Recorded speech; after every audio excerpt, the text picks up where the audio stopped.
nosso tema de hoje é simetria e assimetria.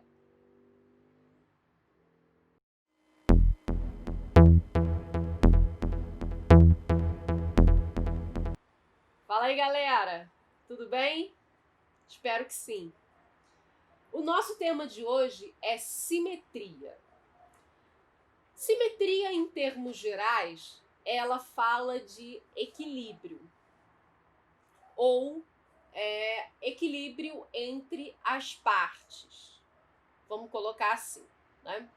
Então a gente vai trazer hoje um pouco de simetria e assimetria.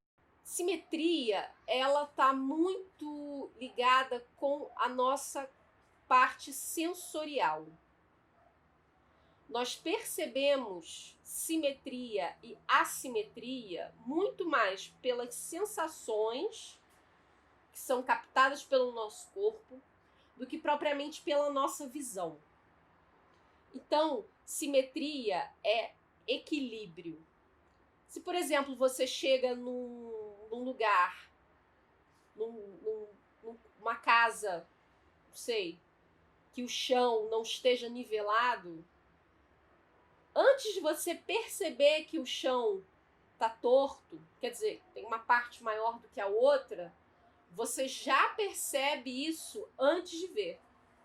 O seu corpo sente. Você sente desequilíbrio, você sente uma coisa estranha, né? Isso tem a ver com simetria. A simetria, além disso, ela está na natureza. A simetria, ela nas suas construções mais micro, coisa que você colete da natureza, colocar um super microscópio ali, você vai ver formas geométricas. A natureza, na sua concepção microscópica, ela é geométrica. E essa geometria, ela é perfeita. Então, a natureza, dentro dessa sua concepção, ela é geométrica. E é muito interessante porque em tudo na natureza a gente percebe equilíbrio. Se você está, por exemplo, de frente para o mar e você vê aquela linha do horizonte, né? Aquele mar assim que está calmo, que está tranquilo, ali você percebe essa tranquilidade. As linhas suaves ou suavizadas, né, pelo vento, pelas tempestades, as próprias linhas suavizadas das montanhas, elas também trazem uma serenidade, Então, assim, dentro da natureza a gente tem essa simetria, vamos ter também a assimetria, mas estou colocando mais como uma coisa de equilíbrio. Quando você contempla um horizonte, uma linha do horizonte, aquela coisa, né, a linha vertical, certinha, assim, retinha, ela traz essa sensação de repouso, de tranquilidade, de serenidade. Da mesma forma que a linha vertical, ela nos traz imponência. Lembra no vídeo passado, quando eu falei sobre as dimensões, quando eu falei de vertical e horizontal, que essa linha horizontal ela estava ligada com divindade, com o sagrado, com tudo isso. É por aí. Quando a gente trabalha essa simetria numa vertical retinha, a gente tem essa conexão, né? A gente consegue criar essa imponência. Nós percebemos hoje, por exemplo, os grandes construtores de hoje em dia fazem prédios imponentes, imensos, aqueles verticais imensos, assim. Essa linha vertical, ela traz pra gente essa sensação de imponência. E quando essas linhas estão certinhas, retinhas, você tem a sensação de equilíbrio. E essa percepção, ela é uma percepção que está no espaço. A simetria, ela está muito relacionada com o espaço. Quando a gente viu no outro vídeo, por exemplo, a questão de luz e sombra, a dimensão, a volumetria, a percepção de volume das coisas, a gente percebe muito com essa nossa sensação corpórea. Quando a gente fala dos elementos formais da obra de arte, a gente está falando de elementos que aguçam a nossa percepção corporal. Então, transcende a ideia de simplesmente ver. É sentir também. Então, a simetria, ela é espacial. Ela está muito conectada com como você percebe e sente esse espaço. Seu corpo, né, sentindo e se percebendo nesse espaço. Dentro da pintura acontece uma coisa muito interessante. Essa parte abaixo da pintura, para o nosso olhar, para a nossa percepção, ela causa um peso.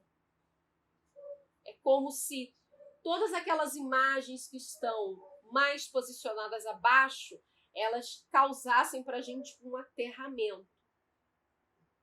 Então, tudo que está ali embaixo tem um peso. E tudo que está acima tem leveza, tem tranquilidade. Quando a gente pega representações, por exemplo, de seres humanos dialogando com anjos ou qualquer coisa do gênero, né? Esses seres que não são seres humanos, eles estão acima, eles estão nesse lugar da pintura que é mais leve. O peso visual, ele tem uma predominância muito na parte inferior da composição, na maioria das pinturas, porque desde a antiguidade nós temos esse tipo de representação, onde essa parte inferior ela é privilegiada e ela muitas das vezes é até saturada de objetos, por não haver, como nós já falamos, a sequência de planos e o aproveitamento completo da composição.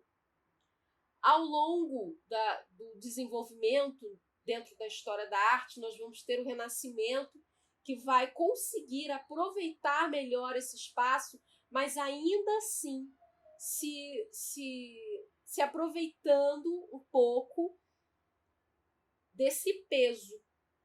Então a gente vai começar a entender que a leitura visual ela começa sempre da esquerda para a direita, de cima para baixo, que é como você lê um livro. Dentro da nossa cultura, né, dentro do Ocidente, todas as pessoas que leem da esquerda para a direita, de cima para baixo, pensam e observam qualquer coisa dessa forma.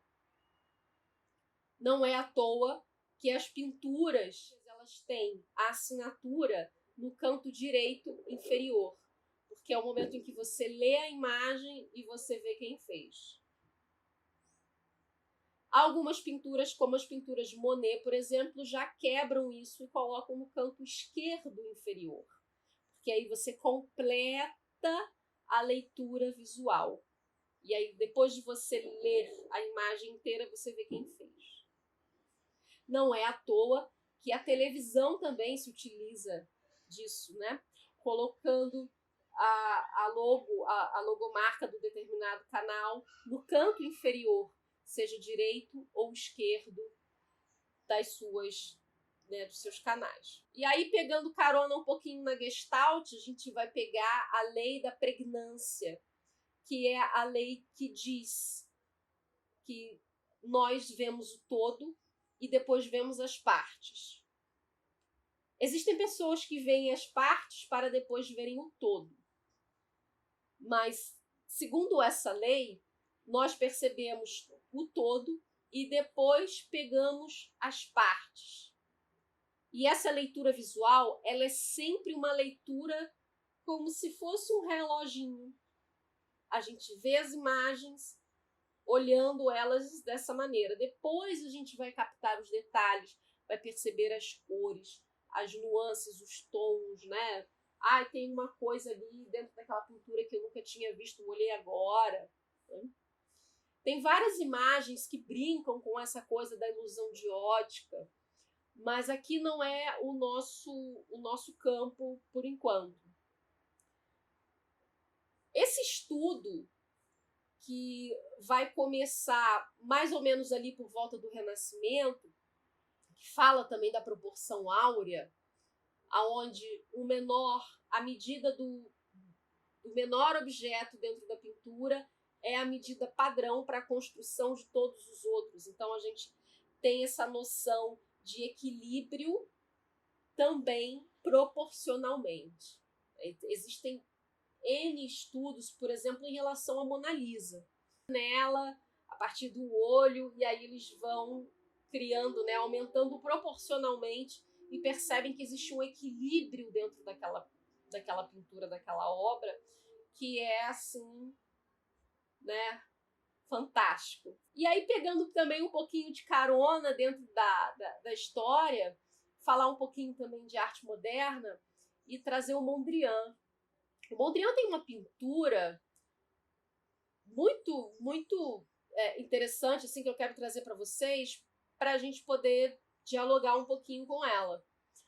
Essa pintura, ela tem no seu canto direito superior uma faixa, uma parte muito vermelha, um quadrado, um retângulo, enfim, uma forma geométrica ali vermelha.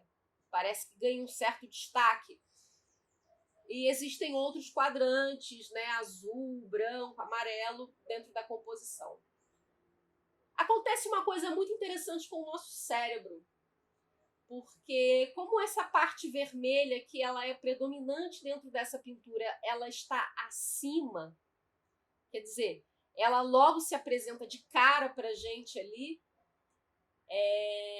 ela consegue trazer um equilíbrio para essa composição.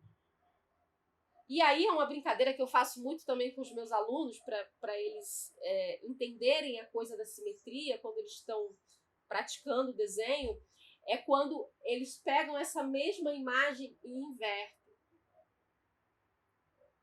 E aí, se você pegar esse quadro, essa mesma pintura do Mondrian, e invertê-la, você vai perceber o peso que tem aquele quadrante vermelho quando ele está abaixo. Essa brincadeira de peso visual, de saber para onde que a gente olha primeiro, qual é o caminho do olho, isso tudo foi muito estudado pelos artistas. Inclusive, é utilizado até hoje pela publicidade, pelo designer, né, de pensar em como e como que aquela determinada marca ou aquele determinado produto vai criar uma sensação, isso tudo por imagem. Sem qualquer palavra, eles conseguem produzir isso dentro da gente. Então, minha gente, simetria, assimetria, luz e sombra, perspectiva, todos esses elementos formais que a gente já falou, e ainda falta um vídeo, espera que já vai chegar. Todos esses elementos, eles estão muito ligados com a nossa percepção no espaço. Para a gente entender que a arte, ela vai muito além das pinturas, das esculturas, da arquitetura. Ela está muito mais conectada com aquilo que a gente realmente sente. Arte é sentir. Como é que você sente o mundo ao seu redor? Eu vou ficando por aqui. Agradeço de coração a você que está me assistindo. Um abraço e até mais.